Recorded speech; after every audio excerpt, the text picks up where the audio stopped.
राजू अपनी पढ़ाई पूरी करने के बाद नौकरी के लिए मुंबई ट्रेन से जा रहा होता है।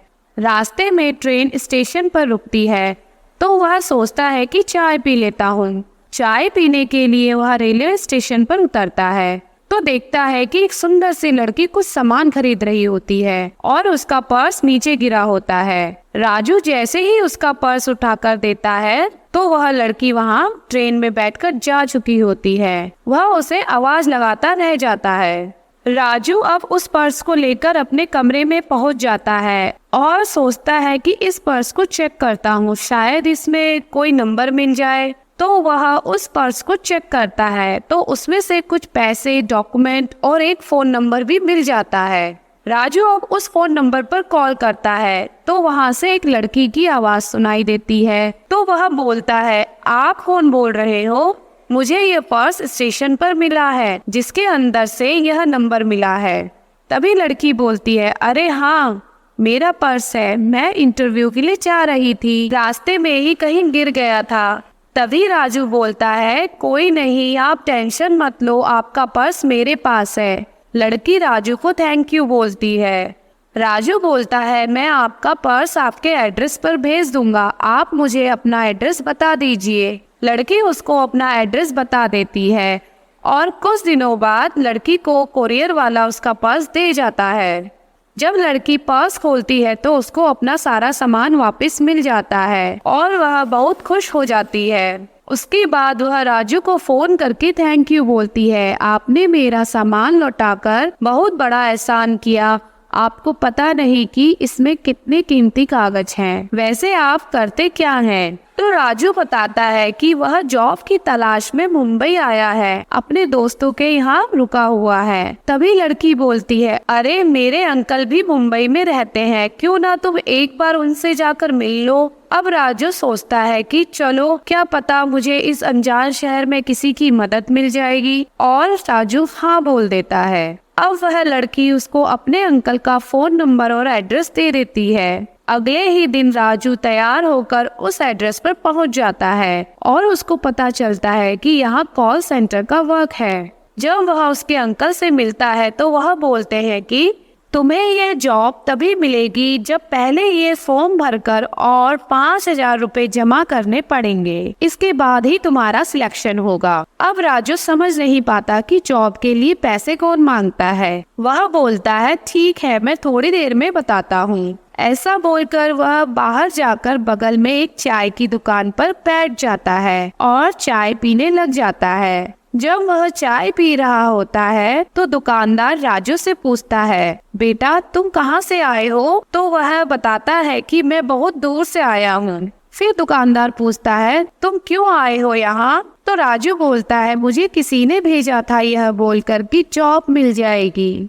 तभी वह दुकानदार बोलता है कि बेटा तुम्हारे साथ धोखा हुआ है, यह लोग ऐसे ही करते हैं, तुमसे पैसे लेंगे लेकिन तुम्हें कोई जॉब नहीं मिलेगी। अब राजू को लड़की पर थोड़ा सा शक होता है। फिर राजू लड़की को फोन करके बोलता है कि वह जॉब के लिए पैसे मांग रहे हैं। तब लड़की बोलती है, हाँ तो क्या हो गया, तुम्हें अगर जॉब करनी है तो थोड़ा पैसा देना ही पड़ेगा। राजू को लड़की की बातें सुनकर अपनी ठगी का एहसास होता है। दुकानदार उसको बताता है, बेटा इन लोगों का एक गैंग है, ये लोगों को ऐसे ही बेवकूफ बना के पैसे लेते हैं। तब दुकानदार राजू को बताता है कि स्टेशन पर किसी लड़की का पर्स तुम्हें मिला होगा। तो राजू चौंक जाता है और बोलता है, हाँ ऐसा ही हुआ है।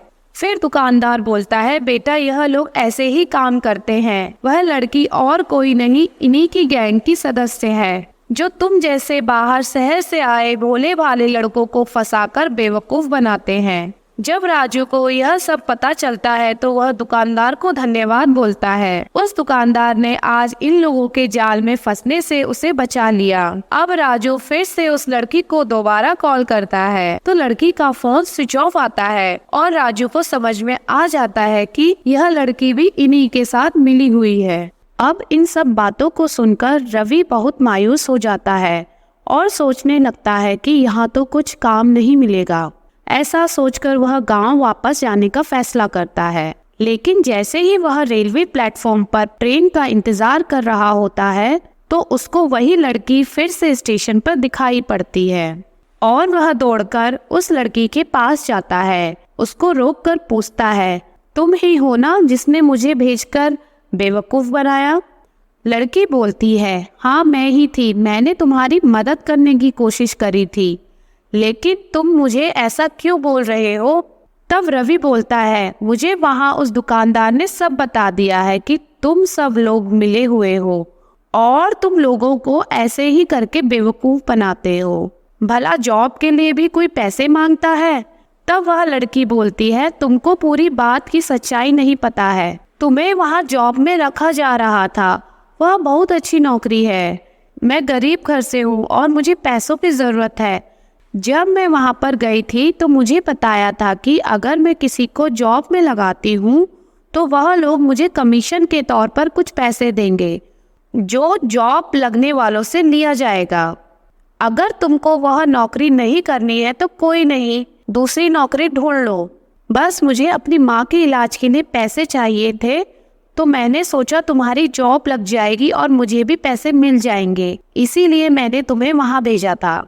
जब रवि उससे पूछता है कि दुकानदार ने मुझे ऐसा क्यों बोला, तब वह लड़की बोलती है, क्योंकि मैं वहाँ जाती रहती हूँ और जिस दिन तुम्हारा इंटरव्यू था मैं उस दिन भी वहाँ ऑफिस गई थी तुम्हारे लिए बात करने, तो मैंने उस दुकानदार को तुम्हारे बारे में बताया था, इसीलिए तुमसे ऐसी बातें कर रहा होगा। मेरा मकसद तुम्हें बेवकूफ बनाना नहीं था, मेरी मजबूरी थी, इसीलिए मैंने सोचा कि मुझे कुछ पैसे मिल जाएंगे और तुम्हें अच्छी जॉब मिल जाएगी। वह एक प्लेसमेंट एजेंसी है। रवि को उसकी बातों पर यकीन नहीं हो रहा था। तभी लड़की बोलती है, अगर तुम्हें यकीन नहीं है तो तुम मेरे घर आकर देखो, पास ही में है, मेरी माँ बीमार है। फिर रवि उसके साथ उसके घर जाता है और देखता है कि वाकई में उसकी माँ बहुत बीमार है। रवि के पास कुछ पैसे होते हैं, वह उसकी माँ की दवाइयों के लिए लड़की को दे देता है और रवि को उस लड़की से भी प्यार हो जाता है। अब वह सोचता है कि यह भी तो एक अच्छा आइडिया है